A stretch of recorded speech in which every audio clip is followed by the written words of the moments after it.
Hello ladies and gentlemen, my name is Spilo. I am a 3.3k flex main and an Overwatch amateur coach. And I've been doing coaching for over 4 months now. I absolutely love it.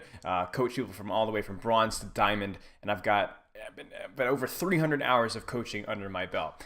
Today we're going to be trying something new. The pro Overwatch coach, Mr. Jayne, has issued out a challenge. And that was to all the amateur coaches out there.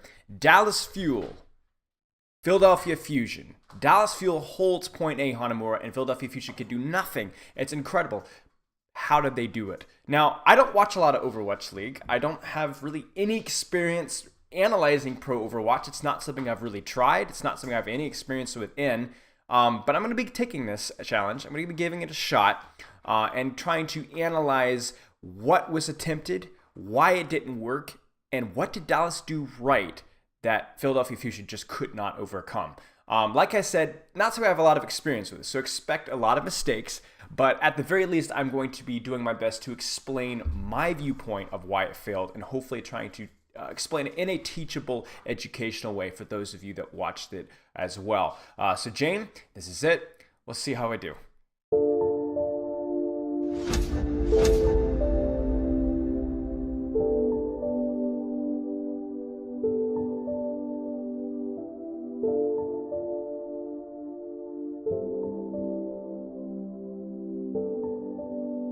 First, let's talk about compositions. The Dallas Fuel will be running Mickey on Brigitte, who's performed exceptionally well, especially in regards to counter dive measures, and of course OG on Reinhardt because of that natural synergy between those two heroes.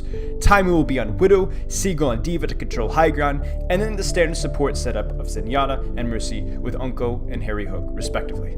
This entire team's positioning is going to react based off of what the enemy team is running. The Brigitte playing counter dive with the backline with Zen, babysitting the Reinhardt, the D.Va controlling high ground or not, the Widow in cover or playing on the point. All of this is dependent upon what the enemy team is running.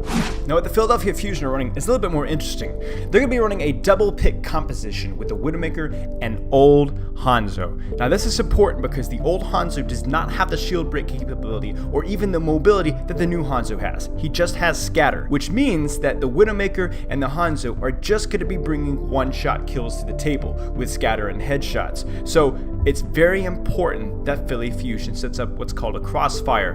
A crossfire is essentially where the snipers or any DPS have two lines of sight on the enemy team, making it very difficult to hide from the bullets and the damage that's being output. It's especially difficult with two snipers because you don't want to be peeking a sniper, right? Much easier said than done when there's two snipers from two different sight lines. Now Hanamura allows that if you could take high ground left side, and we're going to see Philadelphia Fusion using their dive tanks to attempt that setup. Right for the spawn doors, OG takes a body shot, instantly telling him that the team is running a double sniper composition and that his team needs to reposition. We see that Taimu and Unko on the Widowmaker and Zenyatta reposition around the right side, and Harry Hook takes cover on the lower left. For the majority of this game, Unko and Taimu were going to be hugging the right building, denying any sightline to either Philadelphia Fusion sniper. Seagull's job essentially here is to dislodge any sniper that takes high ground from the Philadelphia Fusion. We see it first here, as he both denies Carpe and EQO the sightline and allows his team to reposition around the right. We see it once more, EQO takes the high ground up on the right gate, and once more, Taimu rotates around right side, denying him that sightline. Now this is important. Seagull uses boosters once more here to dislodge EQO from the high ground. This is a trigger to the Philadelphia Fusion that they can now split, taking high ground left side, leaving some of the team right side, and create that double sniper crossfire that we talked about earlier. The split is going to be 3 and 3. Hanzo, Zenyatta, and Winston, the slightly less mobile heroes, are going to be staying at the main choke. Widow, D.Va, and Mercy are going to be rotating out the window on the left side. This means that they're going to be fulfilling their win condition for creating that double sniper crossfire. In addition, Fusion can afford to split 3-3 here because Dallas Fuel is not running dive. Dallas Fuel cannot take a 6v3 on either set of the Fusion's splits simply because they do not have the mobility to do so.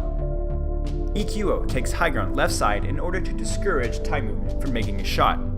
Taimu's having nothing of it.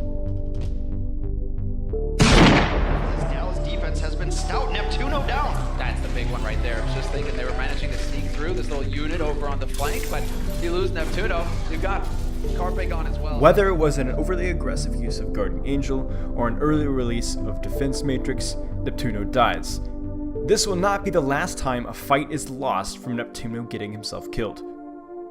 Taimu repositions himself onto point in order to surprise Carpe early, but is unsuccessful. This is a common practice among Widowmakers, as being unaware of where your opponent is a huge disadvantage in the Widow vs. Widow battles. Once he discovers that he's going to be unsuccessful in surprising Carpe, he is going to reposition around to the left side. However, worth noticing here that Sato is going to sneak around high window right side and go off in a flank all the way around. The right side of Taimu on our screen right now, there are 2 mega health packs along the right side, so even if Sato takes damage, and he does, he will be able to get the health pack and reach all the way around the point in order to create pressure on the point. Also worth noting that as Sato goes around on his right flank, Carpe jumps onto the window, forcing Seagull to draw his attention to the window and away from Sato. Body shot. Sato establishes point presence, and Fusion capitalizes on the confusion and sends Carpe and Hotba on the flank around the right side. Double sniper crossfire is established, and because of it, Seagull is instantly demeched and is forced to bomb to get his mecha back. Things are looking good for Fusion, the win conditions are about to be fulfilled when disaster strikes. Neptuno, while damage boosting EQO, who is attempting to scatter Seagull before he gets his mech back, jump cancels his Guardian Angel and launches himself into the right window and is killed by the Diva Bomb. Going for the self-destruct just to get a fresh mech. Then, oh no, he gets a kill on Neptuno out of it? How does that happen? Neptuno, where were you? Once more, a costly mistake completely negates a Fusion strategy. Fusion gives up on the double sniper comp and goes for the traditional dive. Mickey on Brigitte rotates accordingly and positions with his now vulnerable backline. Taimu goes ahead and pops the infrared sight, stalling out the Fusion even more. Once more, Fusion goes for the pincer attack, with both Sato and Carpe going around the right side.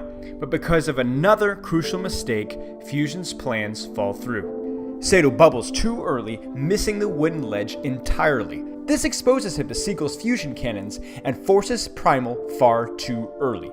Instead of a successful flank with full health from a double mega health pack, Sato is forced to blow an ult just to survive.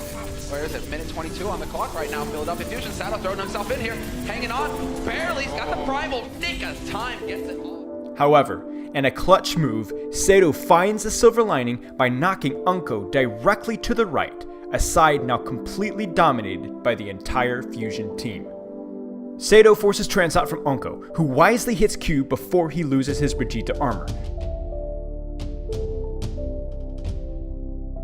Ikkyo, Carpe, and Hotba quickly wrap around the point, and Sato leaps back to the choke to protect Boombox, but Dallas's immobile composition was unable to capitalize on the exposed Zenyatta. Fusion is in position to pressure the point, and Carpe is flanking all the way around behind.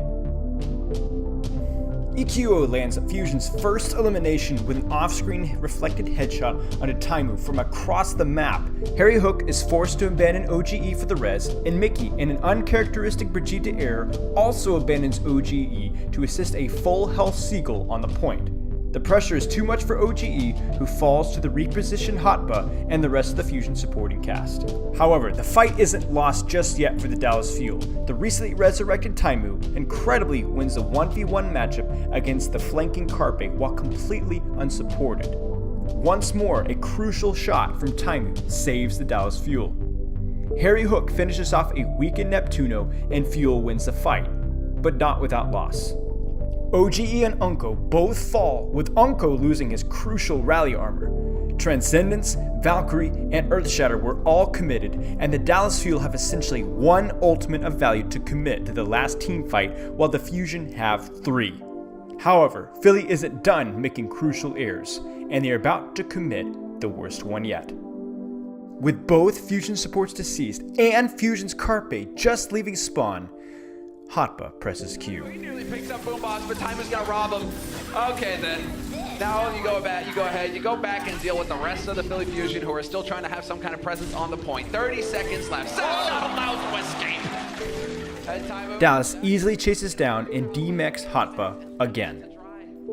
Not only does this erode Fusion's ultimate advantage, but it ensures that Philly will be forced to commit to a last fight with the bombless diva lagging behind.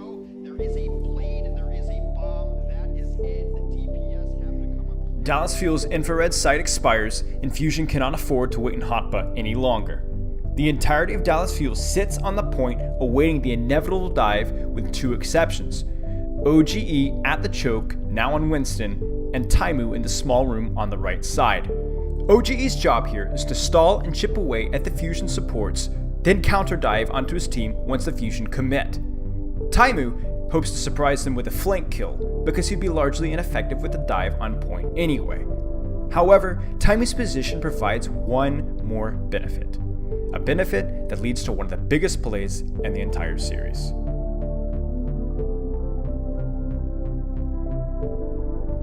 Taimu's flank viewpoint gives him line of sight on Ikkyo's high flank. That information is relayed to Mickey on Brigitte, who immediately repositions to execute a game-winning ultimate shutdown.